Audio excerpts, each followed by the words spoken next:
mga abel, good afternoon mga Peter. Yan, oras na 4:80 na, magpapakawala na tayo ng mga ibon natin.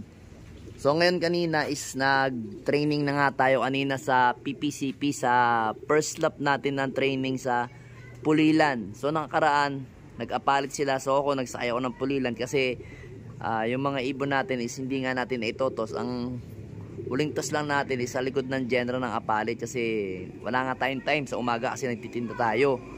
So ngayon, ayan, papansin nyo, naka-display yung mga ibon natin doon, yung mga summer young bird natin, mga abel. So meron akong kukwento sa inyo. Papakawalan ko rin itong mga to Papakawalan ko rin itong mga to. So ayan mga abel, makikita nyo yung mga young bird natin. Unti-unti na natin silang tinuturuan.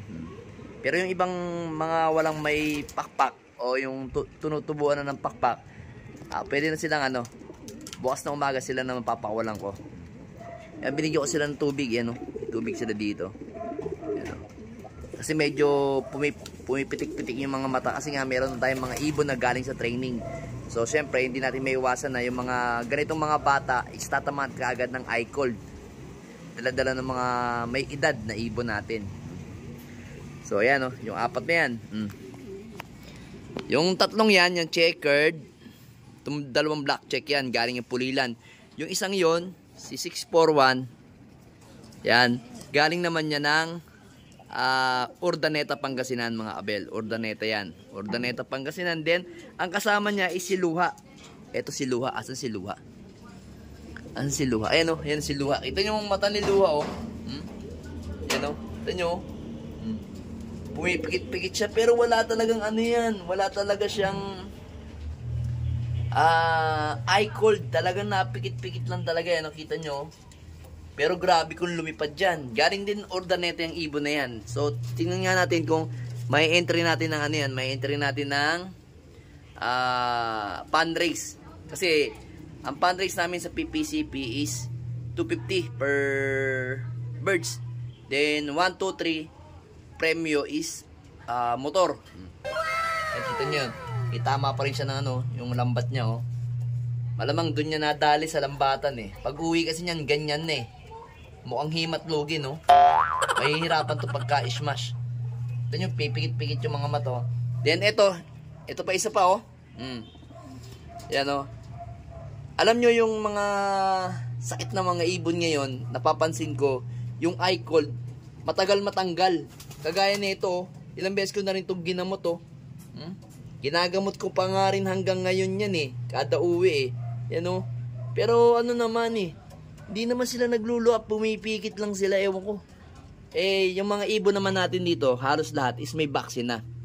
Vaccine lahat yan. Lahat yan, pati mga young bird natin na yan. Yan yung mga yan. So kahapon, o kagabi pala, meron tayong isang hindi na isakay. Ang nasabi ko doon sa coordinator namin, siyam yung ibon na sinakay ko. Yung pala 8. Ito, alam ko talaga, itong summer natin na si Kupkup, yan. Yung Kupkup na yan, tika lang wait lang. Palilinawin lang natin.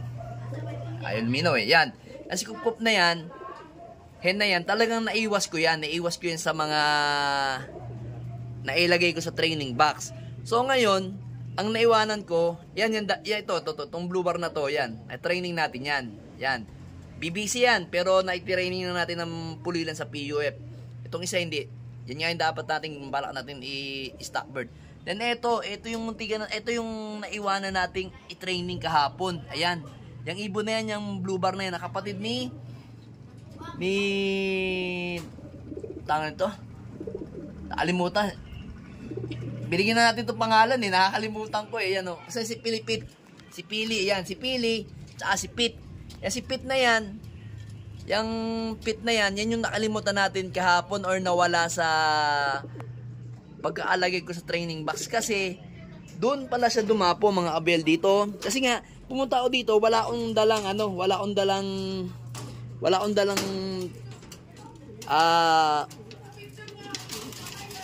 dito. Kasi dito, punto na. Ayaw, lumabas nila.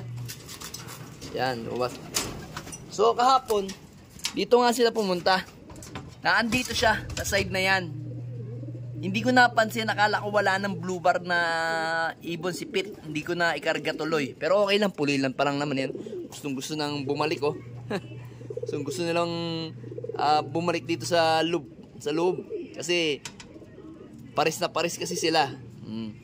Ganyan yung mas maganda talaga mga abel. Maganda silang ilipad ngayon kasi nga hindi sila napapagod sa mga sa mga katawan nila kasi nga hindi sila nakakakasta agaya nito. Kastang-kastado na ito sa ibon natin. Si 641 gusto nang kumasta sa asawa niya. Tapos kanina mga abel, eto. Oy, hindi ka kasali diyan, pumasok doon. Oo. Eto unang umuwi natin kanina sa South 'yan. Yung anak ni Miss Peter. Yan. Eto alam ko pangatlo to sa umuwi. Kaso ronda ng ronda. Kung saan nagdadapo. Dumadapo doon sa kabila, doon sa kabilang kasi nga nag-aalangan siyang bumaba kasi first training nga siya ng ng pulilan tapos tawag dito.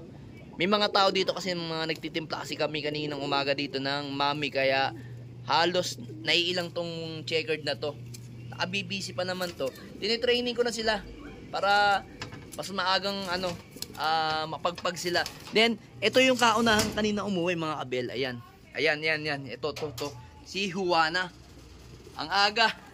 Hindi ko na nailaban ng pooling kasi nga alam ko naman late lagi pinakakawalan ng ibon pagka ganyan. So, hindi naman ako talaga nakakapag-abang ngayon ng pooling. Yun nga ang problema natin Pero kanina to, mga 7:13, 7:14, nandito na to sa loob ng loop ko. Kasi pumasok ako sa loob, nagtitimpla ako, may sabi ko, parang lumagitik to to. Ayan, lumagitik. Lumagitik na gano'n, kaya sabi ko, meron na ako umuwi. Kaya pagpasok ko, nandito na to. Tapos yung itim na si Juana, si Peter, na anak ni Miss, ito to, kapatid nito. Ayan o. Ito, pang-apat to sa umuwi. Pang-lima. Pang-lima to sa umuwi. Pang-lima. Basta, yung mga Peter kong ganito, yung mga Peter kong ganyan, mababagal yan mga abel, to mga ganito Peter ko na anak ni Miss Peter, mabagal talaga sa training. Pero pag sa malayuan na maaasahan yung mga abel, yung mga yan, Peter ko. Tsaka yun, ito kanina, pang-apat ba to? Pangatlo. Pang-apat to kasi nauna yung isang checkered Yan o. Yan si Pili, yan o. Ayun si Pit ayun nasa taas si Pit si Pili yan. Then etong isang to, asan ba yun? Ito pala, ito. Itong si Kup, hindi ko na nabantayan yan. Umalis na ako, wala pa sila. Tsaka yung black chick natin na si Stitch. Yung nasa taas, yun, nasa dulo. Yun, hindi natin nabantayan. So, yun, magpapakula muna ako mga abel, no? Wait lang.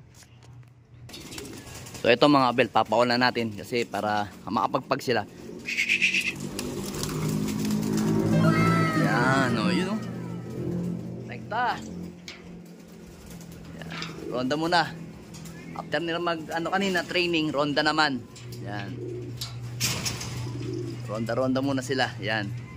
Lako muna natin to. Lalayo na yan, mga abel. Hindi ko masundan naglalaka ako ng yan ronda. Yan.